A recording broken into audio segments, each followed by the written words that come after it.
बिस्मिल्लाहिर्रहमानिर्रहीम।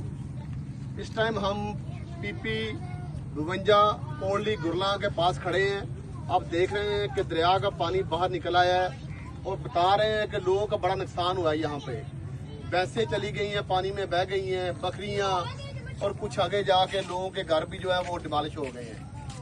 तो मैं तो ये समझता हूँ कि तमाम लोगों को, हल्के के लोगों को, जो अल्लाह ताला ने जिनको तौफीक दी है, वो लोगों की मदद के लिए निकले और उन लोगों की मदद करें जिनके मवेशी पानी में बह गए हैं, जिनकी बकरियां पानी में बह गई हैं, जिनके मकान डिमॉलिश हो गए हैं। उनकी मदद के लिए सब लोग अब बाहर निकले।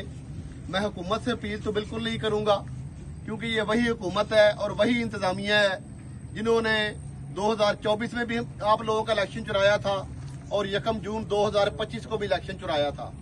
तो ऐसी इंतजामिया से हमने क्या अपील करनी है, जो खुद चोर हो, जो खुद डकैत हो, इन्हीं लोगों के वोट चोरी कर रहे हो, वो इन लोगों की क्या मदद करेंगे।